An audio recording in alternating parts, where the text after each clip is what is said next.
लड़कीबाज पड़ोसी। ये हैं मिस्टर मनसुख।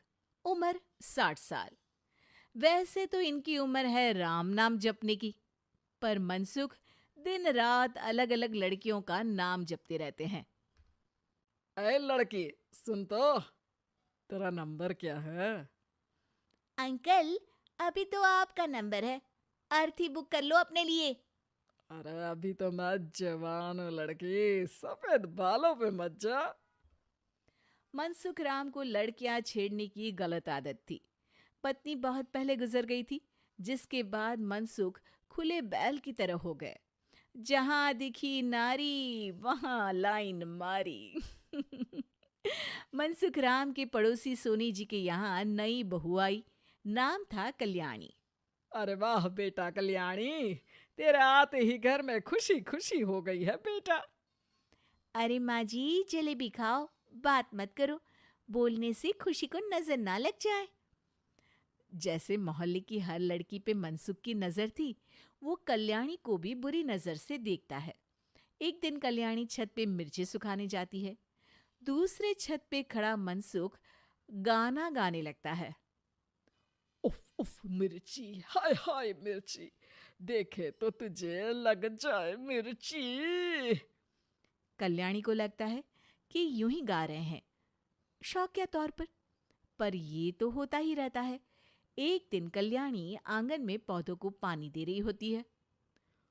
फूल हूँ गुलाब का, चमेली का न समझना, आशिक हूँ मैं आपका, सहेली का न समझना। कल्याणी को ये बात बहुत अजीब लगती है, क्योंकि शायरी बोलते वक्त मनसुख उसी की तरफ देख रहा था। वो अंदर जाती है और अपनी सास को कहती है, ये जो हमारे पड़ोसी हैं। अरे दूर रहना उससे। हाँ, दूर ही रहूंगी, पर ये थोड़े अजीब नहीं है? अरे अजीब, आवारा, ठरकी, पता नहीं क्या क्या आदमी है वो। हर लड़की पर नजर डालता है वो। उसकी उम्र की वजह से कोई उसे कहता नहीं। बाकी उसे आसपास रखना भी नहीं चाहिए। अरे पर ऐसे थोड़ी ना चलेगा, एफआईआर करवा देनी चाहिए। हवालात में हवा और लात खाएंगी तो समझ जाएंगे। अरे यही तो दिक्कत है ना समाज की। जिसके साथ दिक्कत होती है उसको भी समाज गुनहगार समझता है। लड़की अगर बोल दे कि फलाने ने मुझे छेड़ा है, तो कुछ लोग तो ये कहने लगते हैं कि लड़की की भी रजामंदी होगी ही। ये तो है, पर कुछ तो करना ही पड़ेगा। नहीं बेटा, कुछ मत कर। जबरदस्ती हम किसी से लड़ेंगे नहीं। हमारा परिवार इज्जतदार परिवार है। कीचड़ में जाएंगे तो हम भी तो गंदे हो जाएंगे ना। लेकिन सासू माँ, कीचड़ में जाए बिना गंदगी कैसे साफ होगी? अरे बेटा, मैं तो यही कहूंगी कि तू नई बहू है। अपना रुतबा बना बाकी औरतों में। अपनी समझदारी से, अपने काम से इन चक्करों में मत पड़ बेटा। बहू सास की बात ना चाहते हुए भी मान लेती है। और कई ऐसे मौके आते हैं जब मनसुख बहू पर उल्टे कमेंट्स करता है। जैसे एक दिन जब बहू छत पर सफाई कर रही होती है तो मनसुख छत पे आकर गाना गाने लगता है। तेरा ध्यान किधर है, तेरा हीरो इधर है, तेरा हीरो इधर है। मेरा ध्यान तो आपकी हरकतों पे ही है। थोड़ा आप भी ध्यान दो कि क्या कर रहे हो आप। अरे बहुत तीखी हो और मुझे मिर्ची पसंद भी है। अरे वाह। बुढ़ाओ कहीं के। बहू वापस अपने कमरे में नीचे चली जाती है। वो किसी को बताती नहीं है कि आज मनसुख ने उसे क्या कहा, ताकि घर में टेंशन ना हो। एक दिन बहू घर के बाहर रोड पर ठेले वाले से सब्जी खरीदने जाती है। भैया, प्याज के भाव कम करो ना, बिना प्याज काटे ही रुला दोगे वरना। तभी बहू की नजर मनसुख पर पड़ती है, जो वहां से गुजर रही एक लड़की को देखकर कहता है, शीशी भरी गुलाब की, पत्थर पे फोड़ दूं। तेरे लिए तो जाने मन जीना भी छोड़ दूं। लड़की सहम जाती है। उसकी उम्र शायद 18-19 साल की रही होगी। बहू ने जब ये देखा कि मनसुख ने इतनी छोटी उम्र की लड़की को तंग किया है, तो वो घर में जाके अपने पति से कहती है, तुम्हारा पड़ोसी मनसुख, अरे बहुत नीच आदमी है। अरे कुछ करते क्यों नहीं उसका? अरे मैं क्या करूं? पड़ोस में गंदगी है, हटानी तो पड़ेगी ना। मेरा साथ दोगे? दूंगा, लेकिन करना क्या है? हम फंसेंगे तो नहीं ना?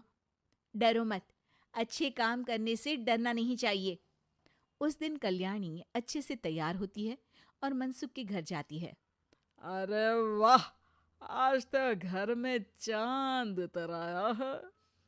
आपकी शायरी, आपके गाने मुझे यहाँ खींच लाए। शाम को मेरे पति और सास घर पर नहीं रहेंगे। आप मेरे घर आ सकते हैं चाय पीने। अरे जरूर जरूर, मुझे पता था तुम समझदार हो, पर इतनी जल्द मुझे पसंद करने लगोगी ये नहीं सोचा था। चाय पे इंतजार रहेगा। मनसुख शाम को कल्याणी के घर चला जाता है। आप बेडरूम में बैठिए, वहां चाय पियेंगे। अरे वाह बेडरूम में चाय मनसुख हंसता हुआ बेडरूम में जाता है और वहां का नजारा देख के घबरा जाता है। वहां पर मोहल्ले की वो सारी लड़कियां खड़ी हैं जिनको आज तक मनसुख ने छेड़ा था। कल्याणी भी बेडरूम में जाके दरवाजा अंदर से बंद कर लेती है। अब बेडरूम से सिर्फ डम डम डिशुम डिशुम की आवाज आती है और बीच बीच में मनसुख की चीखें भी सुनाई देती हैं। अरे माफ कर दो बिटिया, अरे नहीं नहीं नहीं, अरे डंडे से नहीं, अरे अरे लग जाएगी, अरे आई। बेडरूम का दरवाजा खुलता है और मनसुख की हालत एक लुटे फटे कौवे जैसी हो जाती है। किए की सजा तो मिलनी ही थी आपको, लेकिन आपकी और आपसे ज्यादा हमारी इज्जत का भी ख्याल रखना था। इसलिए इस बार शांति से धर धर के धरना किया हमने आपकी। अगर जरूरत पड़ी तो बाहर जुलूस भी निकाल सकते हैं। आप ऐसी गलती नहीं करूंगा, मुझे माफ कर दो। बहू मनसुख को बाहर छोड़ने जाती है। मनसुख अपने घर की तरफ बढ़ता है। वैसे आपको चाय कैसी लगी? मनसुख अपने दुखते गाल पे हाथ रख के कहता है। कड़क